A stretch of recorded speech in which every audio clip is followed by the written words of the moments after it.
Halo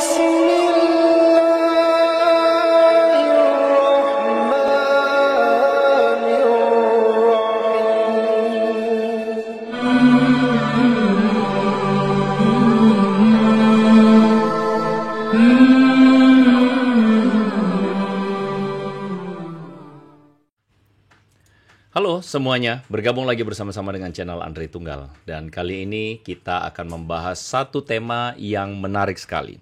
Tema kali ini adalah membahas tentang tuduhan seorang Donditan yang mengatakan bahwa ajaran Kristen adalah ajaran buatan penjajah. Ajaran kasih ternyata adalah ajaran konspirasi milik penjajah. Nah, ini adalah satu hal yang menarik karena banyak orang yang menantang saya untuk berdebat dengan Donditan. Dalam videonya, Donditan mengatakan atau judulnya adalah diskusi santuy dengan pemuda Kristen. Dan pemuda ini mencari ajaran yang logis dan akhirnya berujung pada syahadat. Kita memang diajar mulai dari kecil nih. Saya kan udah belajar mengenai kasih gitu. Di dalam Alkitab ada yang bilang mengasihi musuh. Iya. Tapi kan justru nggak logis. Kalau menurut saya sendiri nggak logis. Nah, gitu. saya pengen denger nih, nggak logisnya kenapa? Ada kita punya saudara perempuan, diperkosa misalnya, dibunuh gitu. Apakah kita mau mendoakan yang membunuh saudara perempuan kita? Nggak mungkin. Nah, itu yang nggak logis. Sekarang kalau negara kita dijajah, penjajah datang, kasihlah musuhmu. Apa kita kasih semua barang-barang dari sumber daya alam kita gitu ke penjajah? Kan enggak kan? Sekarang di dalam Bible yang ditulis berapa puluh tahun setelah nggak ada Yesus, ditulisnya katanya di Romawi, terus dibaca sama orang-orang Yahudi. Bacanya apa? Kasihilah musuhmu. Terus bahasa Yahudi suruh kasih bahasa Romawi gitu. Di Bible juga dikatakan, bayarlah pajak kepada kaisar. Jadi, kalau ada penjajah datang ya ke sebuah negara, mau menjajah, terus dia bawa kitab suci katanya, yang ajarannya kasihilah musuhmu, bayarlah pajak kepada kaisar atau pemerintahmu. Gitu. Berarti ajaran kasihilah musuhmu itu kira-kira bisa nggak disebut itu sebagai ajaran penjajah? Berarti kalau suruh mengasihi bangsa Romawi berarti kan nggak boleh berontak kan?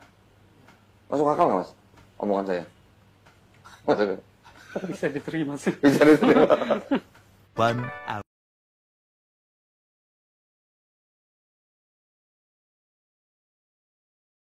hour later. Asyhadu Allah ilaha illallah wa asyhadu anna Muhammadan Rasulullah. Aku bersaksi tiada Tuhan selain Allah, dan aku bersaksi Nabi adalah utusan Allah. Alhamdulillah. Ya. Wow, sang pemuda akhirnya berujung pada syahadat. Karena apa? Karena konspirasi-konspirasi yang dimunculkan oleh seorang Donditan. Dia mengatakan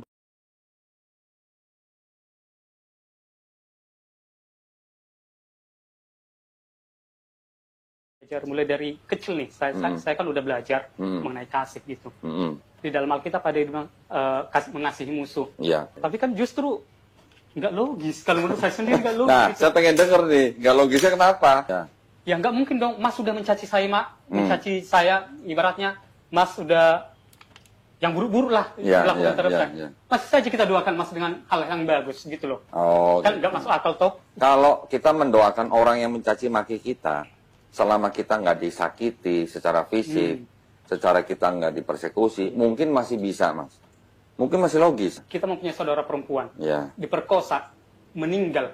Nah, kalau itu kan sudah fisik. Ah. Nah, sudah fisik kan, itu yang nggak logis. Ada kita punya saudara perempuan, diperkosa misalnya, dibunuh gitu.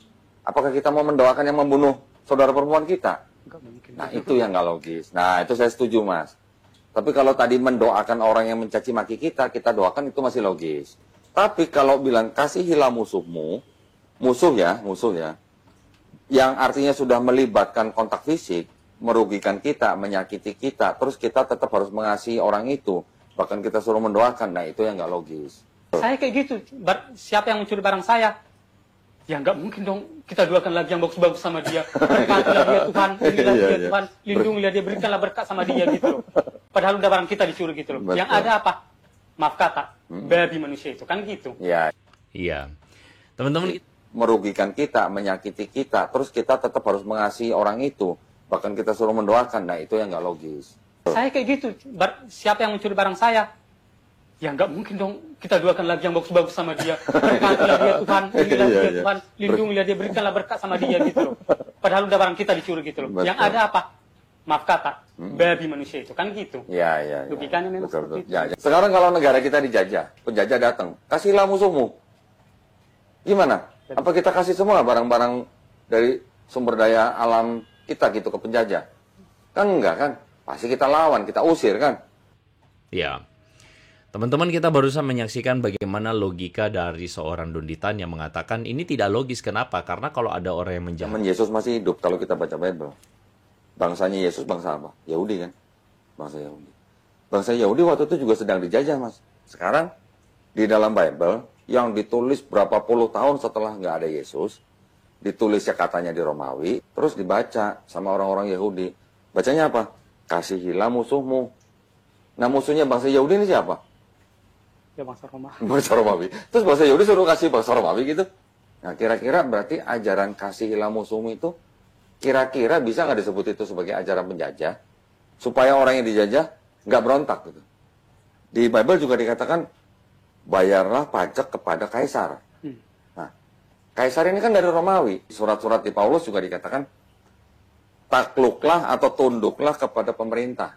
Jadi kalau ada penjajah datang ya ke sebuah negara mau menjajah, terus dia bawa kitab suci katanya, yang ajarannya kasihilah musuhmu, bayarlah pajak kepada kaisar atau pemerintahmu gitu. Berarti kalau suruh mengasihi bangsa Romawi berarti kan nggak boleh berontak kan?